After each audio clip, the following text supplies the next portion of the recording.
2 மாதமாக நடந்துகிட்டு இருந்த ஐபிஎல் வந்து இப்போ முடிய போகுது. ஐபிஎல்லோட கடைசி காலகட்டத்தில் இருக்கும். இன்னும் வந்து ஒரு வாரம் லீக் கேம் இருக்குது. இந்த வாரம் ஞாயிற்றுக்கிழமையோட லீக் கேம் எல்லாம் முடிஞ்சு அதுக்கப்புறம் final, semifinal, play off, final தான்.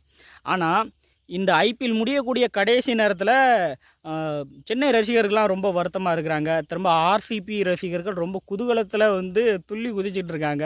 அதை பற்றியெல்லாம் வந்து நாம் இந்த வீடியோவில் பேச போகிறோம். வாங்க உள்ள போயிடலாம். இந்த ஐபிஎல்லோட ஆரம்பத்தில் மேட்ச்சு வந்து சிஎஸ்கே யார் கூட விளாண்டாங்கன்னா ஆர்சிபி கூட தான் விளாண்டாங்க. ஆர்சிபி கூட ரொம்ப ஈஸியாக ஜெயிச்சிட்டாங்க. கிட்டத்தட்ட 170 ரன்னு ஆர்சிபி அடித்தாங்க. ஆனால் சிஎஸ்கே அதை ரொம்ப ஈஸியாக திரும்ப அடித்து வின் பண்ணிட்டு போயிட்டாங்க. ஆனால் அதே மாதிரி கடைசி கேமும் சிஎஸ்கேக்கு வந்து ஆர்சிபி கூட தான் இருக்குது. ஆனால் கேம் ஜெயித்த மாதிரி இது கடைசி கேம் ஈஸியாக இருக்க போகிறதில்ல. ஏன்னா இது வந்து கிட்டத்தட்ட ஒரு ஃபைனல் கேம் எப்படி இருக்குமோ, செமிஃபைனல் எப்படி வந்து ரொம்ப பரபரப்பாக இருக்குமோ, அதே மாதிரி தான் இந்த கேமும் வந்து ரொம்பவே பரபரப்பாக இருக்க போது. பழைய டீம், அதாவது மேட்ச்சு தோத்தாங்களே அந்த ஆர்சிபி டீம் இப்போ இல்லை. இப்போ இருக்கிற ஆர்சிபி டீம் வந்து வேறு லெவலில் விளாண்டுட்ருக்காங்க. முதல்லாம் வந்து ஆர்சிபி டீமுக்கு எப்படி மீம்ஸ் போடுவாங்கன்னா, கோலி மட்டும்தான் விளாடுறாரு, கோலி மட்டும்தான் பாகுபலி மாதிரி ஒத்தாளாக ஒட்டுமொத்த தேரையுமே இழுத்துட்டு போகிறாரு, ஒட்டுமொத்த ஆர்சிபியையும் இழுத்துட்டு போகிறாரு, வேறு யாருமே பர்ஃபார்மே பண்ண மாட்டேங்காங்கப்பா ஆர்சிபி டீமில் அப்படிங்கிற ஒரு புகார் வந்துக்கிட்டு இருந்துச்சு. ஆனால் அது கடைசி 5 மேட்ச்சில் அப்படி தலைகீழ மாறி இருக்கு. ஆனால் இந்த மேட்ச்சு, அதாவது ஆர்சிபிக்கும் சிஎஸ்கேக்கும் நடக்க போகிற இந்த மேட்ச்சு அனல் பறக்க போகுது அப்படிங்கிறதுல எந்த விதமான சந்தேகமும் இல்லை.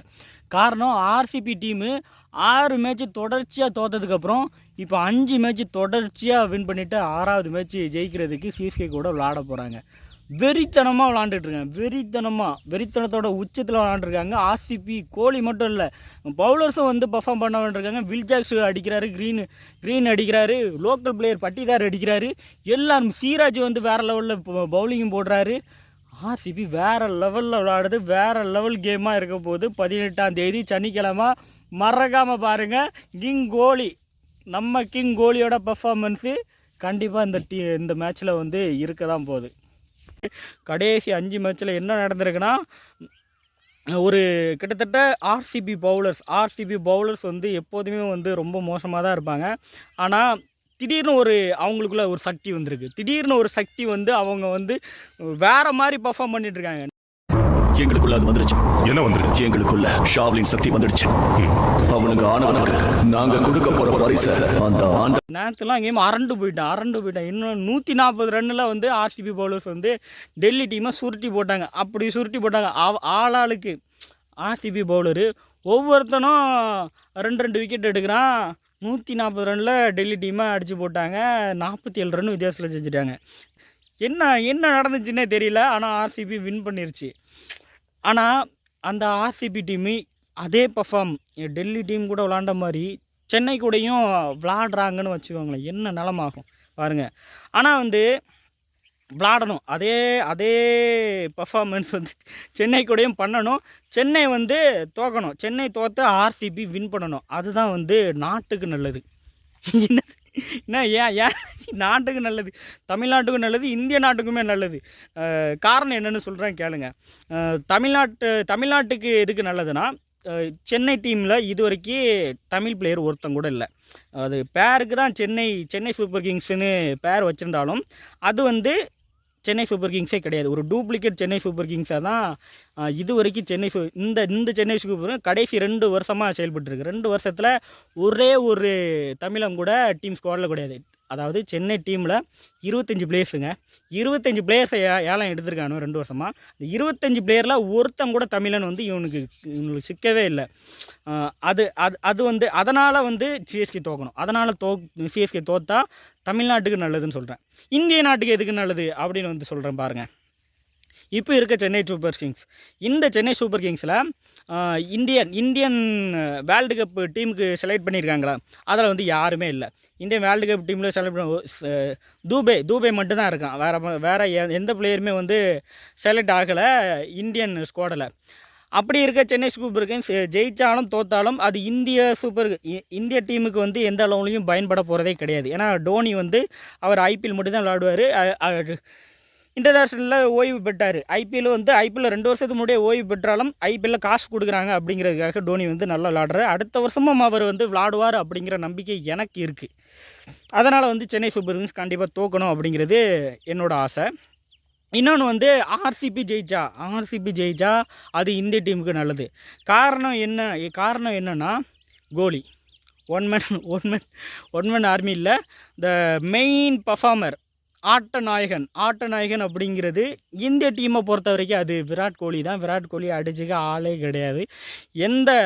இந்த மேட்சை இந்த கிரவுண்டாக இருந்தாலும் சரி, அந்த கிரவுண்டாக இருந்தாலும் சரி, அமெரிக்க கிரவுண்டாக இருந்தாலும் சரி, வெஸ்ட் இண்டீஸ் கிரவுண்டாக இருந்தாலும் சரி, எல்லா கிரவுண்ட்லேயும் பட்டையை கிளப்புற ஒரு ஆள்லாம் விராட் கோலி தான். விராட் கோலி ஒரு துருப்புச்சீட்டு, இந்திய டீமை பொறுத்த வரைக்கும் ஒரு மிகப்பெரிய துருப்புச்சீட்டு. எவ்வளோ விக்கெட் போனாலும் ஒரு ஆளாக நின்று பாகிஸ்தான் கூட ஜெயிச்சு கொடுப்பாரு. அந்த மேட்ச்லாம் சான்ஸே இல்லை. அந்த மாதிரி ஒரு மேட்ச் வின்னர் பிளேயர் இந்திய டீமுக்கு கிடைக்க மாட்டாங்க. அவரோட டீம் ஆர்சிபி டீம் அவரோட டீமாக இருக்கிற டீமு இந்த ஐபிஎல்லில் ஜெயிச்சிச்சுன்னா கோலியோட கான்ஃபிடென்ட் லெவலை யோசிச்சு பாருங்களேன். இது வரைக்கும் ஆர்சிபி 17 வருஷமாக கப்பே அடிக்கலை. ஆனால் திடீர்னு கோலியும் இந்த ஐபிஎல் சீசனில் ரொம்ப சூப்பராக பர்ஃபார்ம் பண்ணிக்கிட்டு இருக்காப்புல. 600 ரன்னெல்லாம் தாண்டி எங்கேயோ போயிட்டார். அப்படி இருக்கும்போது அவரோட டீம் 17 வருஷம் கழித்து கப்பை வின் பண்ணுறாங்க அப்படின்னா அவரோட கான்ஃபிடென்ட் லெவலை யோசிச்சு பாருங்கள். அதே கான்ஃபிடென்ட் லெவலோட அவர் இந்திய டீமுக்காக விளையாடும்போது அது எந்த மாதிரியான தாக்கத்தை உருவாக்கும் அப்படிங்கிறத யோசிச்சு பாருங்கள்.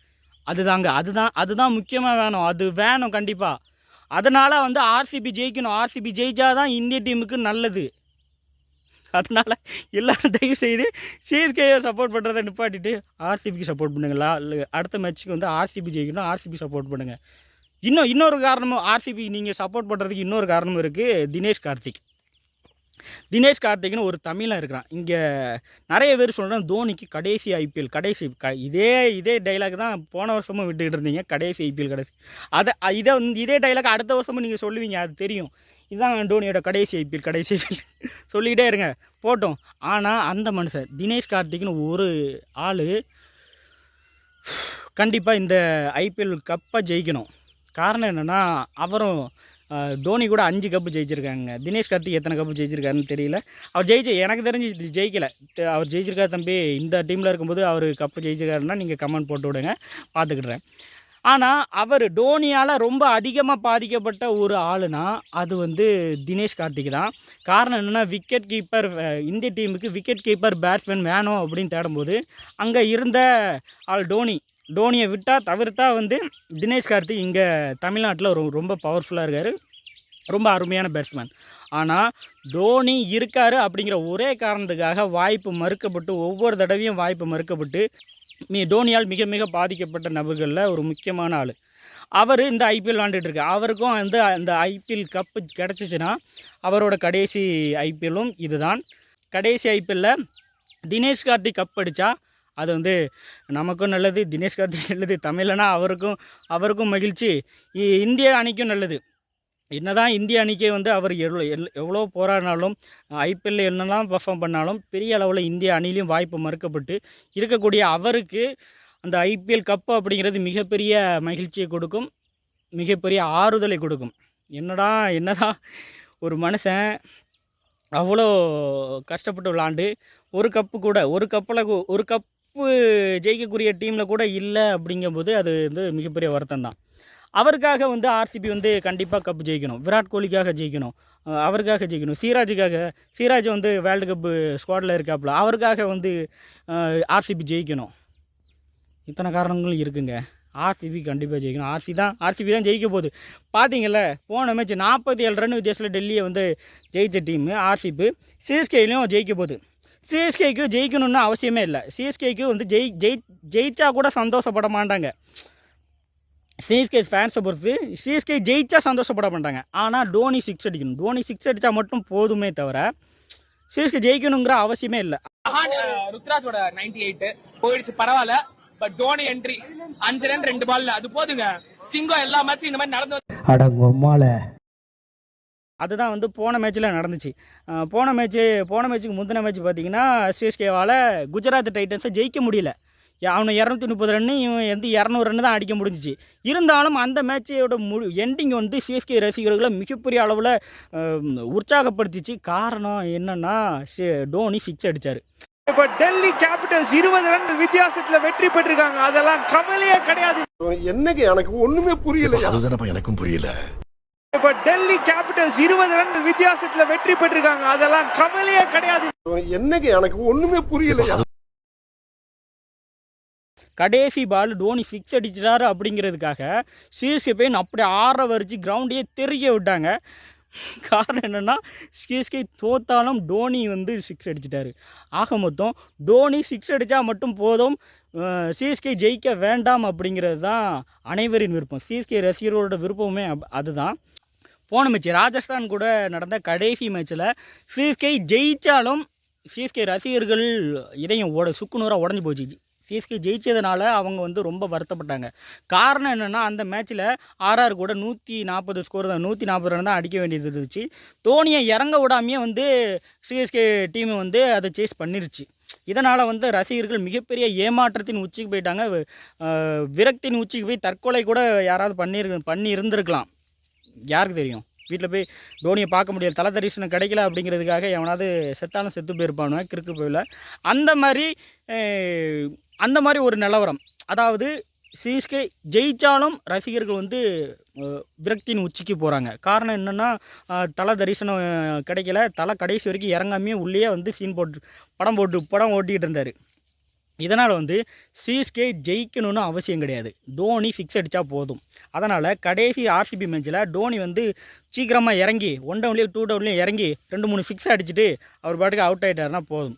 சிஎஸ்கே ரசிகர்களுக்கு அது மட்டுமே போதும். அவர் நடந்து வந்தால் மட்டும் போதும். அவர் வந்து 1 ரன் அடித்தா மட்டும் போதும். ஒரே ஒரு 6, அதாவது அதுவும் அந்த 6ஓட மேட்ச் முடிச்சிடணும். ஒரு 10 ஓவர் இருக்குன்னா அவர் ஒரு 6 முடிச்சுட்டு அதோட மேட்ச் நிப்பாட்டிடுங்க போதும். அதுக்கப்புறம் வந்து மேட்ச் ஆடணும் கூட தேவையில்லை. தலை தரிசனம் கிடச்சிருச்சுன்னு ரசிகர்கள் திருப்தியாக வந்து வீட்டுக்கு போவாங்க. அதை மட்டும் ஐபிஎல் நிர்வாகம் பண்ணுங்க. அதனால் சிஎஸ்கே தோக்கட்டும், கடைசி மேட்ச்சில் ஆர்சிபி ஜெயிக்கட்டும். ஆர்சிபி ஜெயிச்சு போய் ஆர்சிபி கப் அடிக்கட்டும். அதுதான் வந்து எல்லாருக்கும் நல்லது. தமிழ்நாட்டுக்கும் நல்லது, இந்தியாவுக்கும் நல்லது, எனக்கும் நல்லது, உங்களுக்கும் நல்லது. அதனால் ஆர்சிபிக்கு சப்போர்ட் பண்ணுங்கள்.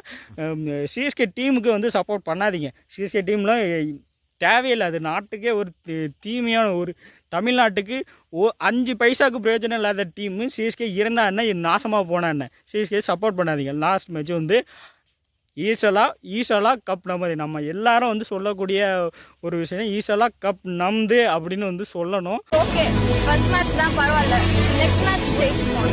பரவாயில்லங்க, ஈசலா கப் நம்து பாத்துக்கலாம், பரவாயில்ல. ஜெயிச்சாலும் தோத்தாலும் ஜெயிச்சாலும் ஆர்சிபி ஃபார் எவர். அது வந்து நடந்தால் அது மகிழ்ச்சி. இன்னொரு வீடியோவில் பார்க்கலாம்.